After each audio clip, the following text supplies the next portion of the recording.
오늘의 말씀은 누가복음 11장 9절에서 10절 말씀입니다.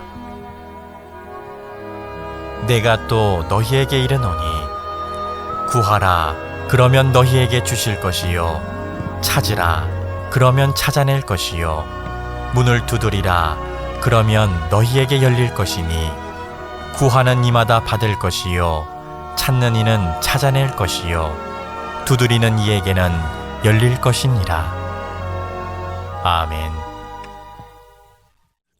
주님의 평화가 여러분과 함께 하십니다. 옆에 계신 분들과도 인사를 나눠주실까요? 주님의 평화하고 인사를 나눠주십시오. 네, 웃으셔도 괜찮습니다. 너무 딱딱하게 인사하지 않으셔도 괜찮습니다. 어렸을 적 기억을 더듬어 보면 교회를 다니는 분들이 운영하시는 가게에는 특징이 있었습니다.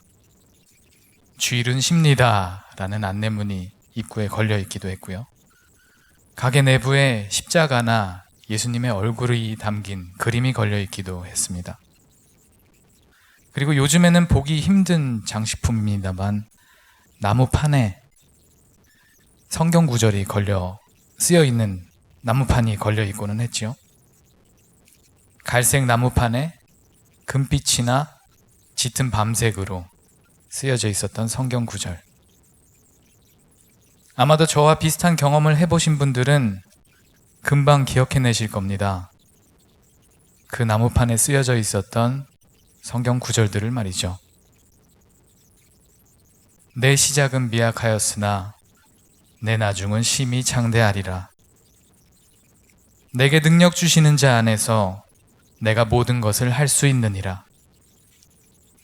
그리고 오늘 본문 말씀 중에 함께 나누었던 구하라 그러면 너희에게 주실 것이요 찾으라 그러면 찾아낼 것이요 문을 두드리라 그러면 너희에게 열릴 것이니 입니다. 현대 기독교인들이 가장 오용하고 있는 3대 구절이라고 불리는 성경 구절들입니다. 물론 한국 기독교인들에게만 해당되는 이야기는 아닙니다. 전 세계적으로 오용되고 있는 구절들이니 혹여 자신이 아니면 지인들이 이 구절을 사용하셨다고 하더라도 크게 마음 쓰지 않으셔도 괜찮습니다. 성경뿐만 아니라 그 어느 명문일지라도 일부만 툭 떼어 사용하게 되면 본래의 의미를 거스르는 실수가 생기기 마련이지요. 그런데 앞에 두 구절과 오늘 본문 말씀에 등장하는 구절에는 조금 다른 점이 있습니다. 다시 말해서 이 세 구절 모두 본래의 의미와 달리 사용되고 있다는 점에서는 공통점이 있지만 유독 오늘 우리가 함께 나눈 성경 구절만은 조금 더 특이한 점이 있습니다. 구하라 그러면 너희에게 주실 것이요 찾으라 그러면 찾아낼 것이요 문을 두드리라 그러면 너희에게 열릴 것이니 이 문장에는 무엇인가가 빠져 있습니다. 무엇일까요? 질문입니다. 대답을 해주시죠. 목적어입니다. 무엇을에 해당하는 단어가 없죠. 무엇을 구하고 무엇을 찾고 무엇을 얻기 위해 문을 두드리는지에 대해 나와 있지 않다는 말입니다. 분명 완성되지 않은 문장임에도 불구하고 저는 가게에 걸려있는 이 구절을 볼 때마다 큰 문제를 느끼지 못했습니다. 아마도 이 구절이 가게에 걸려 있었던 이유를 짐작하고 있었기 때문이겠죠. 무엇을 구했을까요? 무엇을 찾았고 무엇을 위해서 문을 두드렸을까요? 사업의 번창입니다. 가게가 잘 되는 것이죠. 물론 사업의 번창을 기대하는 것이 무조건 나쁘다는 말씀을 드리는 것은 아닙니다. 한 사람의 목사로서 신앙을 가진 사업자가 하나님께 복을 구하는 것은 충분히 이해할 수 있습니다. 또한 한 가정의 구성원으로서 우리 가족 중 누군가가 그런 간절한 바람을 가지고 성경 구절을 가게에 걸어 놓았다고 생각하면 먼저 가슴이 뭉클해집니다. 다만 제가 궁금한 것은 왜 진작 이 성경 구절에 목적어가 없다는 사실을 알아채지 못했을까입니다. 어떻게 목적어가 없는 문장을 그 문장을 통해서 가게의 주인의 마음을 읽을 수 있었을까? 심지어 이 구절의 본래의 의미와 사업의 번창은 관계가 없음에도 불구하고 왜 이상하다 생각해 본 적이 없을까? 아마도 그 이유는 제 마음이 가게의 주인의 마음과 같았기 때문일 것입니다.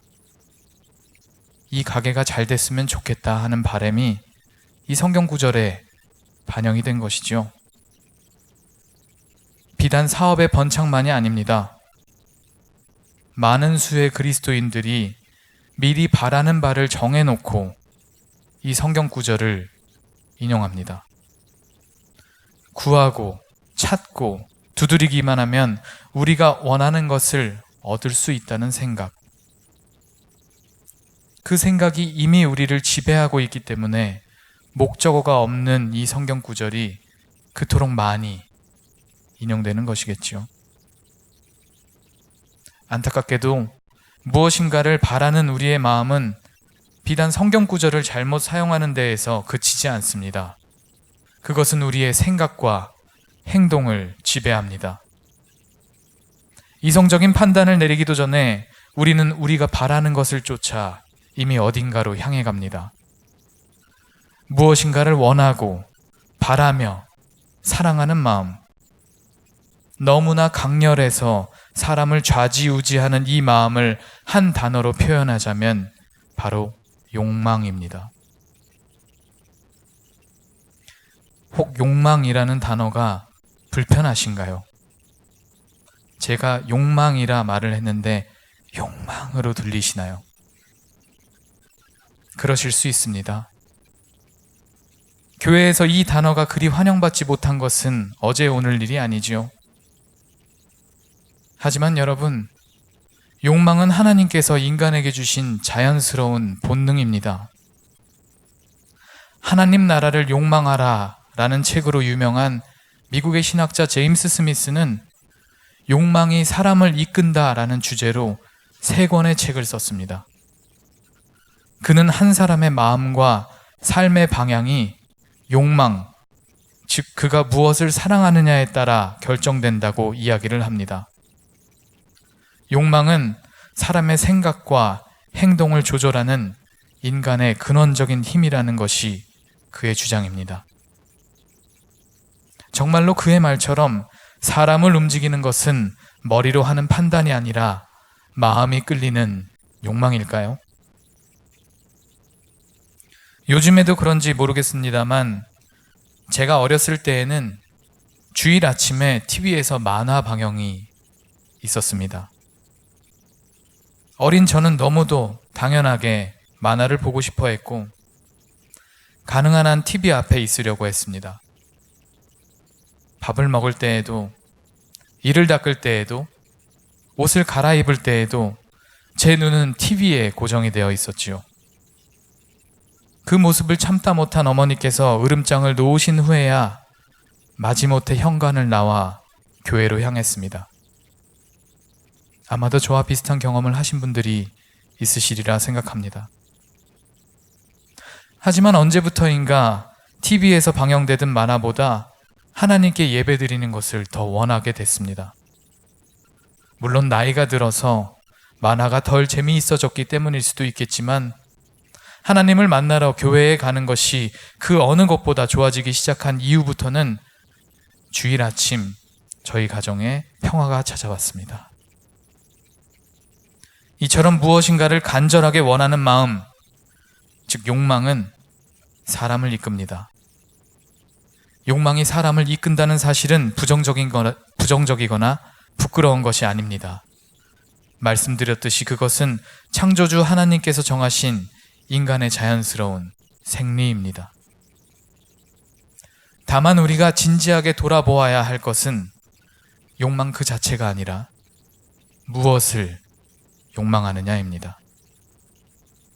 제임스 스미스는 한 사람의 욕망의 목적어는 그 사람이 무엇을 실천하고 사는가에 따라 결정된다고 주장합니다. 어떤 행동을 반복적으로 하다 보면 그것이 습관이 되고, 사람은 습관적으로 행동하는 범위 안에서 자신이 원하는 것을 상상하기 때문입니다. 조금 전에 든 예를 다시 생각해 보겠습니다. 주일 아침마다 만화를 보기 위해 TV 앞에 있다 보면 그것은 자연스럽게 습관이 됩니다. 그래서 주일 아침에 일어나면 가장 먼저 TV를 들고 소파에 앉게 되죠. 이것은 매주 주일 아침마다 만화를 보기 원하는 욕망으로 발전됩니다. 하지만 주일마다 교회에 가는 사람은 집을 나서는 순간부터 집에 돌아올 때까지 교회에 안팎에서 반복적으로 일어나는 일에 참여합니다. 예배, 교제, 봉사, 교육과 같은 반복적인 종교 행사에 참여하는 그리스도인들은 주일에 하나님께 예배드리는 것을 자연스럽게 받아들이게 되고 그것을 사모하게 됩니다. 욕망의 방향이 바뀌게 되는 것이죠. 잠시 주위를 한번 둘러보실까요? 둘러보십시오. 지금 여러분 옆에 계신 분들이 그런 욕망을 갖고 계신 분들입니다. 서로 격려의 눈인사를 나눠주셔도 좋습니다. 잘 안 하시네요. 괜찮습니다. 하지만 한 가지 짚고 넘어갈 것이 있습니다. 오늘 우리를 교회로 이끈 이 욕망, 하나님을 예배하고자 하는 이 욕망이 과연 일주일 내내 이어질까요? 그렇다면 참 좋을 텐데 우리의 삶 속에는 우리의 욕망에 영향을 미치는 다양한 요소들이 존재합니다. 특히나 오늘날과 같이 멀티미디어가 발달한 사회에서는 미디어가 우리의 욕망에 미치는 영향이 상당합니다. TV나 영화, 온라인에 펼쳐진 세계는 우리에게 새롭고 흥미로운 자극을 주기 때문입니다. 아마도 미디어를 제작하는 이들 역시 이러한 인간의 본능을 아는 듯합니다. 요즘 방송이나 인터넷에서 가장 자주 접할 수 있는 컨텐츠가 무엇인지 아시나요? 바로 음식과 여행입니다. 하루 종일 채널을 돌려도 끊임없이 먹는 이야기가 나오고 어딘가로 떠나는 이야기가 나옵니다. 심지어는 먹기 위해 떠나는 방송도 있고 떠나서 먹을 것을 파는 방송도 있습니다. 이 두 주제에는 공통점이 있습니다. 바로 새로운 자극이죠. 대부분의 경우 매일 먹는 삼시세끼에서 짜릿함을 느끼지는 않습니다. 일정한 범위의 익숙한 공간에서 생활하는 것이 호기심을 자극하지도 않습니다. 그래서 미디어에서 보여주는 맛있는 음식들, 이국적인 공간들을 보다 보면 처음에는 약간의 호기심이 생기다가 결국 저 음식을 먹어야겠다, 나는 저기를 가봐야겠다 하는 욕망이 생기게 됩니다. 물론 이러한 욕망 자체가 나쁘다는 것은 아닙니다. 적당한 자극은 삶의 활력을 불러일으키니까요. 하지만 오늘날의 미디어가 우리의 욕망을 자극하는 것이 조금은 과하다는 생각이 듭니다. 새로운 자극, 이색적인 체험만을 강조하는 매체에 반복적으로 노출이 되면 우리의 마음은 내가 갖지 못한 것을 가지려는 욕망으로 가득해집니다. 그리고 자기 중심적이 되지요. 일단 나의 충족이 중요하니까 말입니다. 더 나아가서 그 욕망을 이루지 못할 경우에 상대적인 박탈감과 우울함에 빠지게 됩니다. 더불어 그런 욕망을 꿈꿀 수조차 없이 힘들어하는 주변의 사람들을 돌볼 여유를 갖지 못하게 되지요. 그리스도인들이라고 예외는 아닙니다. 자기중심적이고 자극적인 욕망을 강조하는 세상에서 욕망의 방향을 바로잡고 살기란 쉽지 않은 일입니다. 오늘 본문 말씀은 사람의 욕망을 분산시키는 세상에서 살아가는 그리스도인들이 진정으로 욕망해야 하는 것이 무엇인지에 대해 이야기를 합니다. 구하라, 찾으라, 두드리라 하는 이 유명한 성경 구절의 원래의 목적어는 무엇이었을까요? 그것은 약 3절 뒤에 등장합니다. 누가복음 11장 13절의 말씀입니다. 너희가 악할지라도 좋은 것을 자식에게 줄 줄 알거든 하물며 너희 하늘 아버지께서 구하는 자에게 성령을 주시지 않겠느냐 하시니라. 우리가 스스로 정한 욕망에 사로잡혀 간과했던 이 성경 구절의 진짜 목적어는 성령입니다. 예수님께서는 우리가 성령을 구해야 하고 성령을 찾아야 하고 성령을 얻기 위해 문을 두드려야 한다고 가르치십니다. 그리하면 하나님께서 우리에게 성령을 주신다고 말씀하시는 것이지요. 성령을 욕망하라. 이것이 왜 그리 중요할까요? 성령이 우리의 욕망의 목적어가 되면, 그래서 우리가 성령을 받게 되면 우리의 삶의 근본적인 태도가 달라지기 때문입니다. 다양한 관심사와 세상의 논리에 의해 분산된 우리의 욕망이 한 분, 하나님께만 맞춰지기 때문입니다. 무엇보다 성령을 욕망하게 되면 1차적으로 신앙생활에 열심을 다하게 됩니다. 예배에 열심히 참석하고 교회 행사나 프로그램에도 참여하고 봉사나 전도를 실천하게 되지요. 하지만 성령을 욕망하는 사람들의 삶은 여기에서 멈추지 않습니다. 그보다 더 근본적인 삶의 태도에 대해 고민하고 그 역시 하나님께 맞춰 나가려고 하지요. 그것을 단적으로 드러내는 것이 바로 기도의 변화입니다. 처음에는 원하던 것만 간구하던 기도가 점차 하나님의 마음을 담는 기도로 바뀌게 되지요. 우리가 함께 읽지는 않았습니다만 누가복음 11장의 시작 부분에는 그 유명한 주기도문을 가르치시는 내용이 담겨 있습니다. 즉 예수님께서는 누가복음 11장 전반부를 통해 기도에 관한 2가지 가르침을 주시는데 그 첫 번째가 주기도문이고 2번째가 성령을 구하라 라는 것입니다. 이 2개의 가르침은 서로 연결이 되어 있습니다. 우리에게 너무나 익숙한 주기도문, 이것이 우리의 욕망과 무슨 연관이 있을까요? 누가복음 11장 2절부터 기록된 주기도문의 내용은 이렇습니다. 아버지여, 이름이 거룩히 여김을 받으시오며 나라가 임하시오며 우리에게 날마다 일용할 양식을 주시옵고 우리가 우리에게 죄 지은 모든 사람을 용서하오니 우리 죄도 사하여 주시옵고 우리를 시험에 들게 하지 마시옵소서. 습관적으로 암송했던 이 기도문은 우리의 욕망이 성령을 향할 때 우리의 기도가, 그리고 우리의 삶의 태도가 어떻게 바뀌게 되는지를 보여줍니다. 구체적으로 이야기를 하자면 먼저 우리의 이름이 드러나는 것이 아니라 하나님의 이름이 거룩히 여김을 받게 해달라는 간구를 하게 됩니다. 어떻게든 자기 자신을 드러내야 한다고 강조하는 이 세상에서 성령의 인도를 받는 그리스도인들은 철저하게 하나님의 이름만을 드러내며 살기 원하게 되는 것이죠. 또한 하나님의 나라가 임하게 해달라는 기도는 이 세상의 논리가 아닌 하나님의 논리가 가득 찬 세상을 염원하는 것입니다.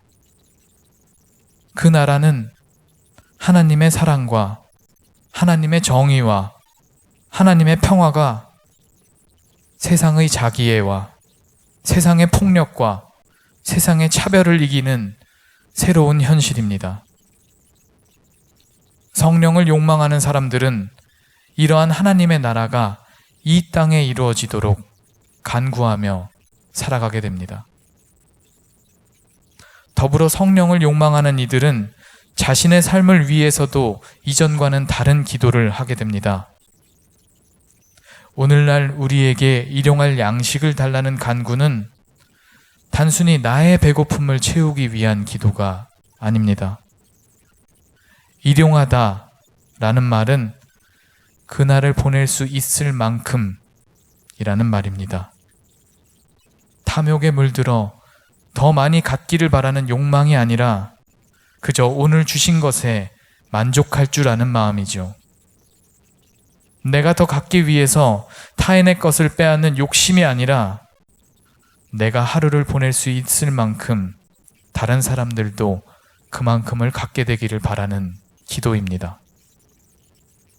우리에게 죄 지은 사람을 먼저 용서하고 그 후에 우리의 용서를 구하는 건 역시 나만 용서받고 나만 정결하면 된다는 이기적인 욕망에서 벗어나기 위한 간구입니다. 평화의 임금이신 예수를 따라 내가 먼저 남을 용서하는 사람이 되려고 합니다. 또한 자기 자신에게는 관대하고 타인에게는 엄격한 이중적인 잣대를 버리고 자신이 가장 큰 죄인이라는 바울과 같은 마음으로 세상을 살아가려는 기도입니다.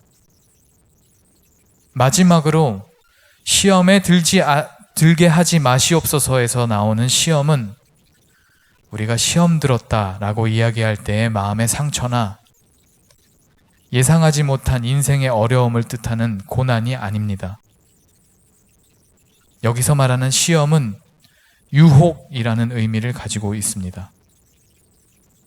따라서 시험에 들지 않게 해달라고 하는 간구는 세상의 유혹에 넘어가지 않게 해달라는 기도입니다. 과연 세상의 유혹이 무엇일까요? 나는 순결하고 정결한데 세상이 나를 유혹하는 것일까요? 아닙니다. 시험은 내 안의 문제입니다. 내 안에 가득 찬 그릇된 욕망이 폭력적인 방법으로 표출되는 것이 시험입니다. 따라서 시험에 들지 않게 해달라는 간구는 철저히 내 안의 문제를 다스려달라는 기도입니다. 이처럼 주기도문은 자기만이 아닌 자신을 포함한 이 세상 모두를 위한 기도입니다. 이러한 기도를 드리기 위해선 자신만을 위한 욕망에서 벗어나야 합니다. 주기도문의 간구는 타인을 생각하는 마음으로 세상을 넉넉하게 하고 그것이 나 자신을 아름답게 만들며 궁극적으로 하나님의 영광을 드러내는 것이기 때문입니다. 따라서 성령이 우리의 유일한 욕망의 목적어가 되지 않고서는 이러한 기도를 드릴 수가 없습니다. 기도를 드리더라도 예수님께서 가르치신 대로 기도할 수 없습니다. 매일 예수님을 닮기 원한다는 말이 단순히 신앙적인 이상이 아니라 현실적인 실천이 되기 위해선 우리의 근본이 바뀌어야 합니다. 우리의 욕망의 대상이 바뀌고 우리의 기도가 바뀌어서 결국 우리의 삶이 바뀌는 것. 이러한 모습이야말로 예수님을 따라 살아가는 참다운 그리스도인이 마땅히 꿈꿔야 할 바가 아닐까요? 제가 마음이 복잡할 때 듣는 노래 중에 존 레논의 Imagine이라는 노래가 있습니다. 이 노래는 종교적인 노래는 아닙니다. 오히려 무신론적인 평화주의를 담고 있죠. 하지만 이 노래에 등장하는 자족하는 삶, 평화를 추구하는 삶, 그리고 자신의 소유보다는 형제 자매들과의 연대를 중시하는 삶을 노래하는 이 가사는 하나님을 믿는다고 하면서도 자신의 이익만을 욕망하는 많은 그리스도인들에게 시사하는 바가 크다고 생각합니다. 문화신학자인 윤영훈 교수는 명곡묵상이라는 책에서 우리가 암송하는 주기도문이 그리는 세상과 존 레논의 이매진이 염원하는 세상이 크게 다르지 않다고 이야기를 합니다. 물론 그 중심이 하나님을 사모하고 하나님의 나라를 이루려는 의지에 있다면 말이죠. 제가 욕망에 대한 설교를 준비하면서 이 노래를 떠올린 이유도 크게 다르지 않습니다.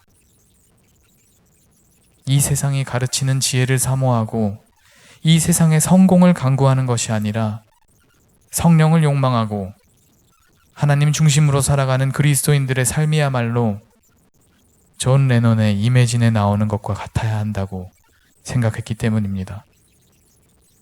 저 혼자만의 꿈이 아니기를 바랍니다. 우리 모두가 이 꿈에 동참했으면 합니다. 이제 또 세상에서의 유기를 준비하시는 여러분, 당장 내일부터 우리가 경험할 세상이 우리의 달라질 욕망으로 인해 조금씩 변화되었으면 좋겠습니다.